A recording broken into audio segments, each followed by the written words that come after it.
This is the growth strategist Ambler with your growth strategy tip of the week. And today I'd like to talk about the word and instead of or. And I'll do it through a story. This is a story of my father's side of the family. And they've long been in the shipping business. And they not only build the huge ships, they also transport people and goods. And today the Rickmers, R-I-C-K-M-E-R-S, family-owned business, is a major transporter of goods between Europe and China. The Rickmers Group provides maritime assets, management services, and logistics. It's very impressive. Go online and you'll see what I'm talking about. So, as you can undoubtedly imagine, the family stories that have been passed down through generations have been fascinating, including stories about how they made the transition from wind to engine-propelled ships. Think about that. Can you imagine during the Industrial Revolution? Somehow I can picture the artisans that, worked with the wood, and, when they were so careful at creating the sails, or when they very astutely put 3 massive masts onto the schooners. Think about how different those people would have been from the engineer mechanics and the folks who shoveled coal and the sheet metal workers for the new types of ships. Now, how did they make a decision? They had earned a great reputation for the craftsmanship of their beautiful, sturdy wooden ships. And then that's what paid their bills and attracted employees and kept the customers coming back.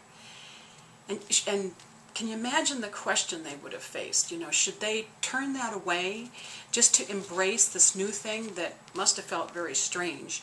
And the leaders of the enterprise, wondered, how could they, quickly change to metal, and how could they replace the wood with engines, and would it really work? And oh my goodness, it's complicated. And should they have their artisans that have been with them for a long time just do what they were familiar doing, or would they try to learn the new thing, or would they end up losing them anyway? And maybe they should separate the work groups and have the younger people work with the new technology and have their more experienced persons, off in a corner. But if they did, doesn't that sound familiar? It's just like now.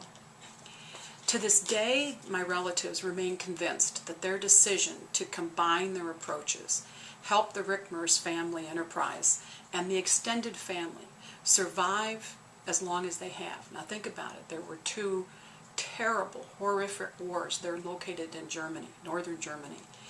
Employees that would have been forced to evacuate and disperse during Hitler's reign, when he took over transportation companies, returned to work after World War II.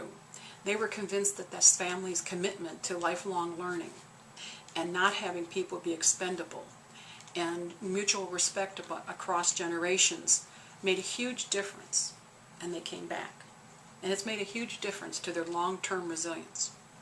So often when you think of today's technology-driven changes, and the businesses are unique to the current generations, but when I think about the story of my father's ancestors, the scenario sounds the same to me. And what I wonder about is I wonder why more companies can't value experience and the new technologies while embracing lifelong learning and respect for multiple generations. Just the thought. Seems like it's the same from over 100 years ago. Why are so many people treated as though they're expendable? This is the growth strategist, Ambler, with your growth strategy of the week.